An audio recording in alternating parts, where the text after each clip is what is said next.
Hey Dom, this is Dave Beside. Today we have a weird story for you. There's a lot to cover. We have to go over V being targeted by a Jimin solo fan. We also have to talk about V being shirtless and a tattoo ring thing involving another member. And one more shocking detail about the FBI being involved during a Stray Kids concert. So hater or not, make sure you're subscribed with the notification bell on. Grab a dumpling at Spilling Mug merch and let's get into it. I'm going to give a trigger warning here as what I'm about to say is quite disturbing. I won't get into explicit details, but I will talk around it. But I have a lot of thoughts on this. If you don't know what happened, Stray Kids is currently on their world tour. They were recently supposed to make an appearance in Oakland, California. I've been really getting into Stray Kids lately, watching and reacting to the Stray Kids Code web series on Patreon, and just seeing how sweet all the members are makes me so sad to see them go through what I'm about to say. There was a Twitter handle that just decided to tweet out very explicit things about how they were going to really hurt some of the members of Stray Kids. And this is always a big deal, but unfortunately, it can often be dismissed as it often happens to a lot of people in K-pop. BTS has had this happen. Jimin and V, from what I've known, have had such threats against them, and pretty much any K-pop group that seems to be getting momentum. Stray Kids is definitely having their moment, and then these upcoming groups get such threats against them. And typically nothing happens to them, so people don't think too much of it. But in my opinion, these threats should always be taken seriously, and very luckily, this time it had been taken seriously. I would also like to calm people down should anyone actually want to hurt a member or a group or whatever. The likelihood of them posting it on social media is less. The threats made were just by a person who was clearly looking for attention and didn't get enough love from their parents. Stays or Stray Kids fandom notified JYP, and JYP, I believe, it notified the police. Several people, probably also attending the concert, also contacted the police regarding the tweets, and the FBI and all that were there and took the claims very seriously. The Oakland police station actually tweeted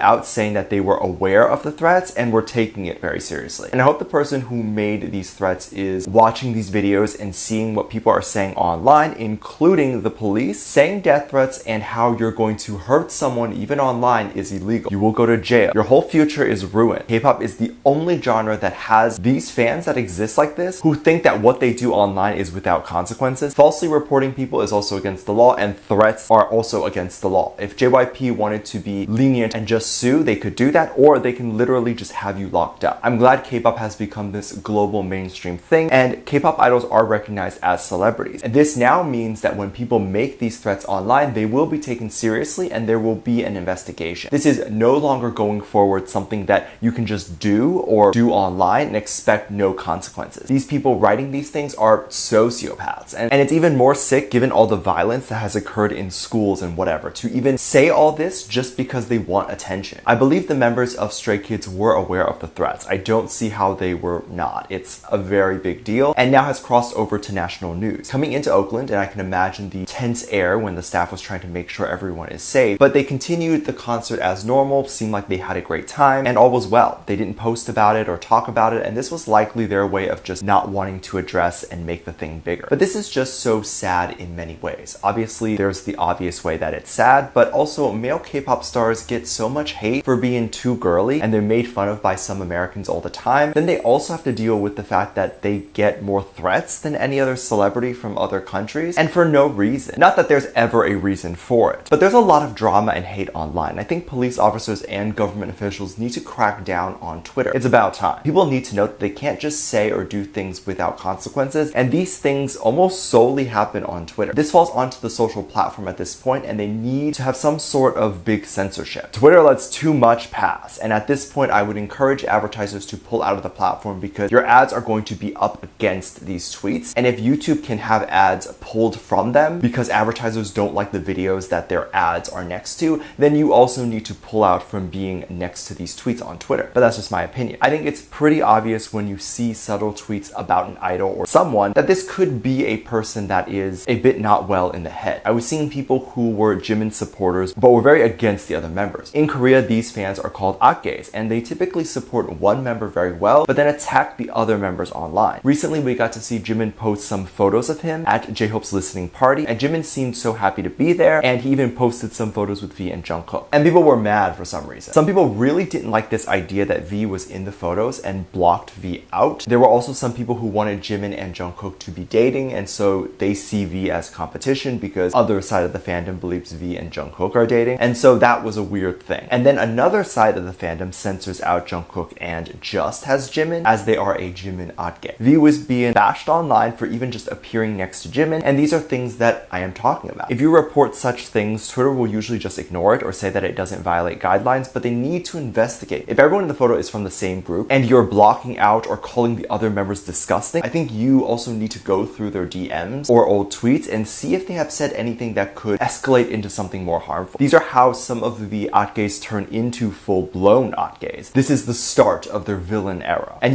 Twitter could have stopped that. It's also interesting when Jung Kook's tattoo started to be talked about and trended. Jung Kook actually ended up trending and people had a lot to say. We all know that Jung Kook has all the members tattooed on his hand. He recently wore a ring on his ring finger right by the JM tattoo, which stands for Jimin's name, and it was like half black and half gold. Apparently it was seen that Jimin also wore that ring and it appeared to be similar, and it was half white and half gold, also on his ring finger. Now people were saying this ring gave a new meaning to the Jimin tattoo on Jung Kook's hand, and it sparked this debate of if the two were actually dating or not. People were then attacking V because this actually proved that V and Jung Kook were not dating. And I am all for these ships and I love ships in general, but please keep in mind nothing is confirmed and nothing is specifically specified by the agency, so we can't just assume that something is happening when we have no official confirmation. And unfortunately, a ring is not confirmation because there's so many reasons why someone could wear a ring, especially a celebrity. The brand of that ring could be paying him and Jimin to wear it, and it could be a wedding ring. So they're just using the two to help increase sales. That's one of many ways that could possibly be a reason. But that is just a conspiracy. I love K-pop and I love how sweet all the idols seem to be. I hate to see them possibly hurt by some of the things online or get in trouble for literally not doing anything. The fandoms are so big that the idols don't actually have to do anything, and they can wake up to them getting canceled for something the fandom did, or even the idols being scared for their safety. Things like this are probably a big reason why an idol would get burnt out or feel upset at times, because they work hard and they still get a lot of hate. Although I don't think BTS has felt burnt out over haters, I can imagine that it was probably a stressor at one point, even if it's not now. They're so secure and well taken care of. Their company is huge. They don't have to worry about haters. And they also wanted to make it clear that BTS is still doing their thing and they're stronger than ever. No plans of disbandment. I was very excited to see that BTS will still be doing their thing in 2030. That's probably the longest a boy band has been active without ever disbanding. And I'm just guessing, I have no idea. But we knew that they were doing the Busan Expo in 2030, but we officially got an announcement of everything. It was posted on the Expo YouTube channel, and all the members appeared to be either backstage or up against a white wall, and they all gave a message being excited about being the ambassador for the Expo. One of the main things that ended up being the only thing that was talked about was V and his outfit. He was wearing a cardigan and it was buttoned up, but it was a deep V cut, and he wasn't wearing anything underneath. You could see his bare chest, and all the comments were saying that he was naked and asking why he was naked. I mean, I couldn't tell you why he was naked, but like, are we upset about it or are we happy about it? But what do you think? Was V hurt by Akgaes? Was V nude in this backstage expo video? What do you think of the Jimin tattoo and the ring? And how do you feel about the Stray Kids situation? Let me know what you think. Make sure you check out my Patreon for more videos, link down below. I think it says lovely comment right here.